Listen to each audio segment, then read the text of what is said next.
Time for another lab exam. So this one will deal with identifying muscles. Just like on your tissues exam, you have all of the pictures here in the study guide. And on this one, you have two different sets. So the first set will be the one that's labeled. So this will be just making sure that you have the correct identification of the different muscles on the exam. So there are 63 items in total. And then the second set in this PowerPoint has your blank slide. So this is going to be unlabeled, but it will have your word banks just like you would have on the test. So the test is a matching just like you do for labeling on your regular exams. Okay, so for each picture, you might only have a few options, and then for some pictures, you'll have a lot more. So in this picture, you only have two, and that's your iliopsoas here and your tibialis anterior. So ways to remember that is this iliopsoas is near your ilium of your hip bone.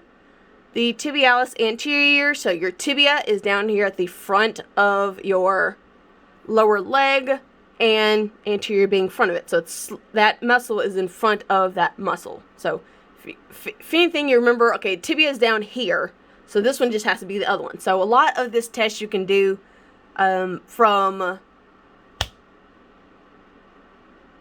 process of elimination just by remembering stuff from the bone exam, or if you just have some of it down and then you kind of can guess your way through. So I'll actually talk you on ways to guess your way through. Next picture, we have our gluteus medius and maximus. So maximus would be the larger of these two muscles, so something that is maximum in size. And then down here we have our calcaneal or Achilles tendon. So remembering from the bone exam, our calcaneus bone, being that heel bone, is down here. The tendon is what's attached to it, going towards the calf muscles. And then your glutes, those are your butt muscles. So if you're an athlete, you at least have a slight advantage over other students, at least from knowing which muscles have certain names because of training. Okay, next picture. Three different muscles, masseter. So that is our chewing muscle, muscle of mastication. So that's chewing. Next one is our sternocleidomastoid. So from your sternum here to your mastoid process on your temporal bone. So that connects the two. So that might help you with remembering that muscle. And then the last one is the trapezius muscle. So this is our large shoulder muscle that gives you that shape there. Again, I'll show you a better picture later. Again, if you're into weight training, that's that trap muscle. That's a nice good cushion when you're lifting weights if you have the bar on your shoulders. Next one. So this one has a few more, but we're still able to break down stuff. So for example, right here is the hyoid bone. So for some of them, so for example, our mylohyoid, so thinking M for mandible and connecting to our hyoid bone. This one, our sternohyoid, so going from our sternum to our hyoid bone. Over here, our sternocleidomastoid, so from the sternum to the mastoid process on your temporal bone. And attached from your clavicle, so there's the cleido portion, from the clavicle to that also mastoid process. On this other side, we have our sternum to our going across our thyroid. So this little purple butterfly is our thyroid gland. So it's the deeper muscle that's going to go flat across that gland. And then last one, digastric, di meaning two. So there are two-headed muscle here. Okay, next picture has a few choices. So, but they're pretty not too bad. So upper chest, our pectoralis major, so the pec muscles. That's pretty easy to remember. This next section, serratus ventralis. So it's serrated like a steak knife or a bread knife. So it has that jagged edge to it. It's serrated. Okay, next three. So we have our transverse abdominis. So it transverse or goes across our abdomen. And then internal versus external oblique. So the internal one's on the inside external one is on the outside. So it's pretty easy to remember. Rectus abdominis, so it's rectangle shape for that muscle shape. And then the last one, linea alba, so our line here that is white. So alba is just white in Latin. Next set, just only a few options on this one. So we have our deltoid going across our shoulder. So you remember from the bone exam, our humerus has our deltoid tuberosity. So that rough section here on our humerus bone. So that deltoid muscle is going to go across the shoulder and attach there. Then we have our pectoralis major again, so being the larger of our chest muscle, while on this other side we have pectoralis minor, which is the smaller of the chest muscles. The last one is coracobrachialis. So going from the coracoid process on the top of the scapula. So if we're looking at a scapula, we have our acromion going here, but in the front we have our coracoid process, so it's attached to that. And then going to our brachii arm region.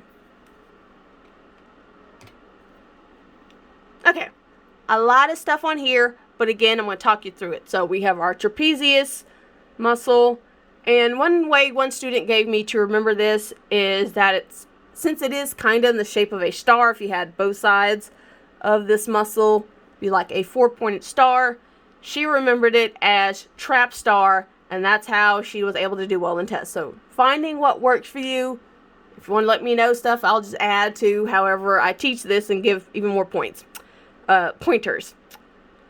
Okay, rhomboid minor versus rhomboid major. So if you remember from whenever you might have taken geometry, maybe you covered this when you did shapes in elementary. So something that is rhomboid shape is that slanted rectangular type of shape. And that is what these two muscles are shaped as, that little slanted rectangle or square type of shape. So major is the larger one, rhomboid minor is the smaller one. On this side we have the levitator scapulae, so it helps to lift up, so levitate the scapula. This labeling will be on there, the spine of scapula. So here's our scapula here, here's the spine. So above the spine of the scapula is supraspinatus, so superior to the spine. And then for our infraspinatus, it is inferior or below the spine of the scapula. Now our next two, teres minor and major. Again, major is going to be the larger of the two. So major's this one, minor's this one. Okay, another one with a bunch of different parts. So you will have a grouping for our triceps and then each piece for it. We have our coracobrachialis, is that little tiny one there going from the coracoid process on our scapula to our brachii arm region. Triceps, it's on the back, so it's going to be little pieces of muscle here and there, but this is the only view that you actually can see the medial head. So lateral head is on the lateral outside portion.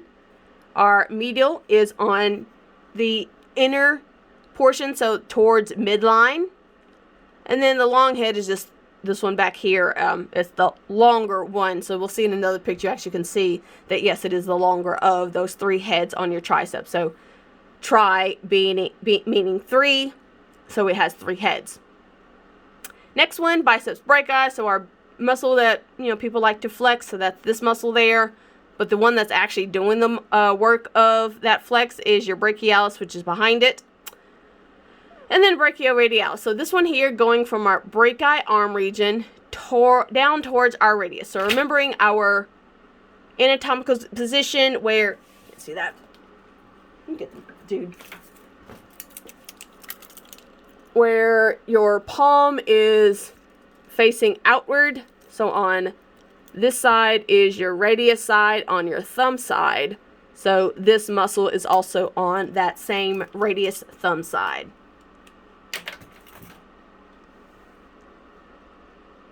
Okay, next one is our backside of our shoulder. So here's where I'm going to show you that long head of the triceps as well. So we have our triceps on the back side, long head's the one that's on the inside, and you can't see the medial head on this side, so yeah, whatever. And then on this other side, we have our lateral head. So lateral towards the outside, medial towards the midline. Other ones here, we have teres minor and major. So again, major is going to be the bigger one, so it's a little bit thinner. And then this last one is latissimus dorsi. So if you think of the dorsal fin on a shark or a dolphin, kind of has this shape. This might help you remembering that muscle. Okay, for our leg region, so I'm actually going to pop over to this inside section here. So these three muscles, gracilis, adductor longus, and our pectineus. One way to remember this, since we are in the thigh region, is thigh gap. So G, A, and then P for pectineus. So for remembering the order, just kind of remembering this middle one towards midline, towards, keeping your legs closed, as in gracias, sort of, is closed. As in thank you for keeping your legs closed. Maybe that might help. Again, I've had some interesting help with people having stuff that help them to remember, so I might as well pass it along. Okay, so gracias, thank you for keeping legs closed. This is also our thigh gap, so our gracilis, adductor longus, and then P for pectineus. Moving slightly over, we have our sartorius, so this is our longest muscle in the body. It's also used to be called the Taylor's muscle, just because that's one of the measurements that you would make for that, but that's sartorius. On the outside here, tensor fascia latae. So that one, cute way of remembering it, too many latte is going to add to your hips, as in all those extra calories. It's funny, it works. And this last section is our quadriceps. So our quadriceps actually have 4 heads, so that's where you get the quad portion of that.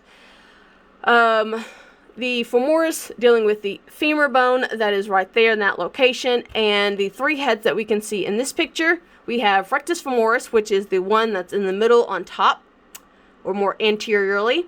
And then lateralis versus medialis. Remembering, lateral's on the outside, medial's on the inside. Getting close to being done. Okay, so back side of the thighs, we have our hamstrings muscles. So that's the entire group of all of these muscles. So I'm going to go down here before I go these two. So we have our semitendinosus versus semimembranosus. So one way of maybe remembering this is that the tendon for our tendinosus extends up in towards the muscle, while the semimembranosus, it looks as if our kind of membrane has been cut in half, so we only see part of it. And then for our biceps femoris, so again, femoris for femur, and biceps because it has 2 heads, bi for 2. So we have our long head versus our short head. So our long head is the long one, and then the short head is this little tiny one back behind here.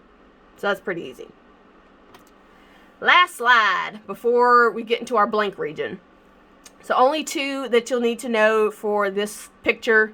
We have our gastrocnemius muscle, so that's our big calf muscle on the outside exterior portion, and then soleus is the other one, so our more internal muscle on that. So one way of remembering this one is this bottom portion of the gastrocnemius kind of looks like a butt, and gas comes out your butt. Maybe that'll help you remember it. Okay. For the rest part of this PowerPoint, it just has your pictures and the word banks, and that way you're able to practice identifying the muscles that you'll need for the exam. So this is just a practice sheet. Some people, they've taken these, printed them out, either put them in the clear plastic that you can use for a binder, or actually have them laminated and use them kind of like a whiteboard. So you just be able to erase off your dry erase marker and then practice over and over again. And that is the end of that one.